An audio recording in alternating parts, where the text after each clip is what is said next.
Welcome students.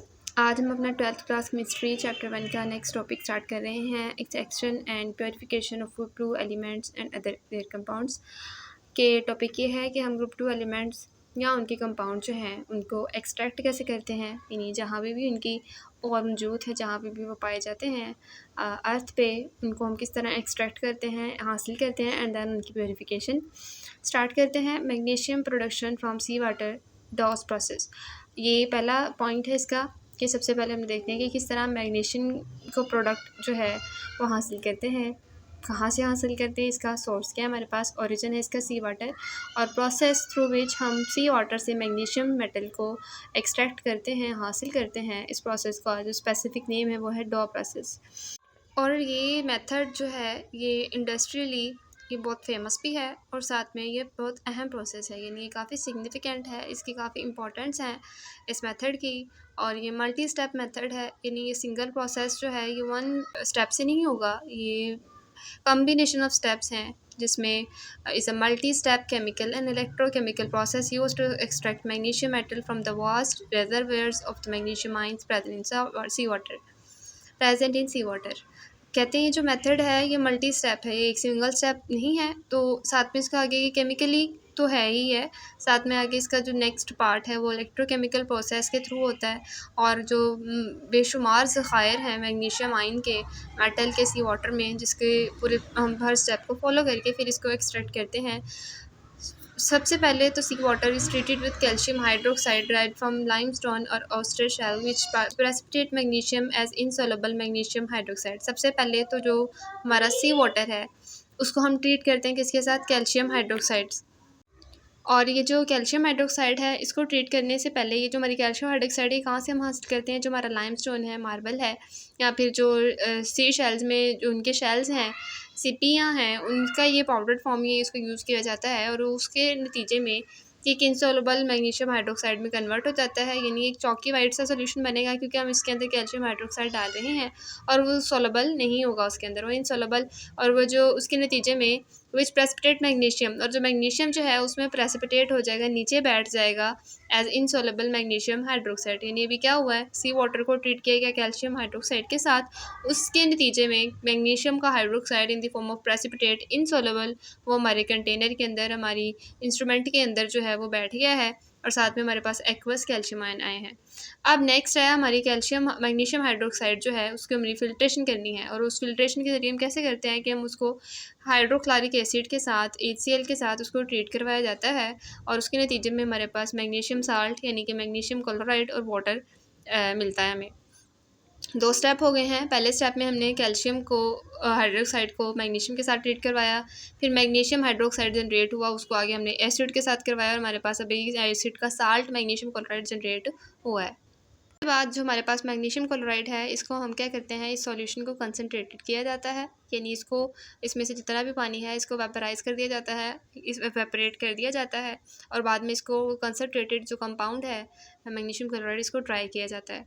इस subjective to electrolysis, अब इस सॉल्ट को इसको मोल्टन किया जाता है, यानी मोल्टन मैग्नीशियम क्लोराइड को इलेक्ट्रोलिसिस के ज़रिए इसके इलेक्ट्रोलाइटिक सेल में किया जाता है और उसके नतीजे में क्या होता है कि एक साइड पे जो हमारा कैथोड है उसके ऊपर प्योर मैग्नीशियम मेटल डिपॉजिट होना स्टार्ट हो जाती है थ्रू इलेक्ट्रोलिसिस, और दूसरा जो हमारा एनोड है उसके ऊपर क्या डिपॉजिट होना शुरू हो जाती है, क्लोराइन गैस। यानी फिर हमारा कैथोड जो है उससे हम अपने प्योर मेटल जो है थ्रू इलेक्ट्रोलिसिस यानी हमारा इलेक्ट्रोलाइटिक सेल के ज़रिए हम इसको कैथोड पे हमारी मैग्नीशियम मेटल जो है वो आ जाती है। एंड फाइनली हमारा जो कंसनट्रेशन था सी वाटर में अगर हम देखें तो वो इतना मैसिव नहीं था, इतना अबंडेंट नहीं था, बट हमने उसमें अबंडेंट अमाउंट ऑफ बहुत ज़्यादा अमाउंट उस वैल्यूएबल मेटल की थ्रू एक्सट्रैक्शन हासिल कर रही है, इस वजह से ये मेथड जो है वो काफ़ी फेमस है। इट्स हैज़ रेवोल्यूशनाइज्ड मैग्नीशियम प्रोडक्ट, और उसने मैग्नीशियम प्रोडक्ट की जो हसूल है वो हमारे लिए ईजी कर दिया है। दैन जो प्रोडक्शन ऑफ क्विकलाइम है फ्रॉम लाइमस्टोन के चूने पत्थर से हम क्विकलाइम किस तरह हासिल करते हैं। This one of the most oldest and fundamental industrial process involving a group 2 compound calcium carbonate, quicklime और calcium hydroxide is a vital chemical used in construction, cement, mortar, agriculture, soil treatment, metallurgy and various chemical industries.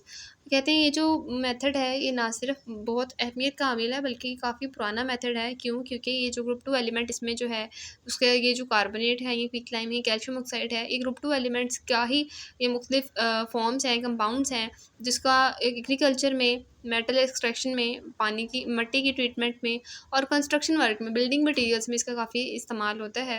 आम तौर पर कुदरती तौर पे जो हमारा limestone है ये अपनी जो सेडिमेंट्री रॉक्स है उसके वहाँ पे काफ़ी ज़्यादा चूने के पत्थर के ये डिपॉजिट्स पाए जाते हैं। आम चूना इसे बोला जाता है। काफ़ी ज़्यादा मिकदार में in the form of rocks ये हमें मिल जाता है।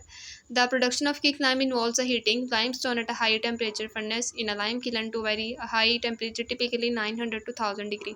अब जो हमारा सेडिमेंट्री रॉक्स हैं उनमें जो हमारे पास ये लाइमस्टोन आता है एज इट इज़ हम इसको अपनी बिल्डिंग या कंस्ट्रक्शन मटेरियल में या फिर जिस भी पर्पज़ के उसका यूज़ किया जाना है डायरेक्टली नहीं किया जाता। इसको पहले क्विकलाइम में कन्वर्ट किया जाता है और उसका करने के लिए जो फर्स्ट स्टेप है हम भट्टी का इस्तेमाल करते हैं जिसे लाइम किलन बोला जाता है फर्नेस का। उसमें इसको हाई टेम्परेचर पे हीट किया जाता है और वो टेम्परेचर रेंज क्या है अबाउट 9 to 1000 यानी 1000 तक का ये टेम्परेचर है। और उस प्रोसेस को किसका नाम दिया जा रहा है यहाँ पे थर्मल डिकम्पोजिशन या कैल्सिनेशन का प्रोसेस। और इस हीटिंग के ज़रिए ये जो मेथड है हमारा ये मतलब क्विकलाइम प्रोडक्शन का ये पूरा होता है। यानी कैल्शियम कार्बोनेट जो है हमारी वो किस में कन्वर्ट हो जाती है कैल्शियम ऑक्साइड या क्विकलाइम में और साथ में रिलीज़ होती है carbon dioxide. In modern lime kilns, the ingredients are heated by circulating hot gases at the reaction temperature. The reaction is reversible in a closed container but is made to occur fast by removing carbon dioxide continuously. This removal shifts the equilibrium to right, resulting the fast production of a large amount of the production product. अब कहते हैं ये जो product है ये heating जो है ये सर्कुलेटिंग हॉट गैसेस के थ्रू ये इसका टेम्परेचर रेज़ किया जाता है। और ये वैसे जो रिएक्शन है ये रिवर्सिबल है। यानी जैसे ही हमारी कैल्शियम कार्बोनेट से क्विकलाइम या कार्बन डाइऑक्साइड जनरेट होती है आफ्टर सम टाइम जब हमारी कुछ प्रोडक्ट जनरेट हो जाए तो फिर वापस से हमारा प्रोडक्ट जो है वो किस में कन्वर्ट होना शुरू कर जाती है रिएक्टेंट में यानी कैल्शियम कार्बोनेट में। इस सिचुएशन से बचने के लिए इस सिस्टम को क्लोज नहीं रखा जाता, इसे ओपन रखा जाता है। और उस ओपन रखते हुए जो भी कार्बन डाइऑक्साइड इस प्रोसेस के दौरान बन रही होती है वो इस्केप करती जाती है, वो सिस्टम से बाहर आउट होती जाती है। और इसको कोशिश की जाती है कि जितनी जल्दी हो सके कार्बन डाइऑक्साइड सिस्टम से आउट हो जाए, लीव कर जाए।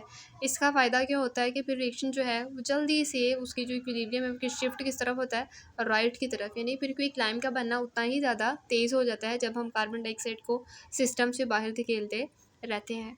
और फिर इस प्रोसेस के ज़रिए जो हमारी जो कैल्शियम ऑक्साइड है क्विकलाइम है उसकी प्रोडक्शन तेज़ हो जाती है और भी ज़्यादा जल्दी से प्रोडक्शन होना स्टार्ट हो जाती है।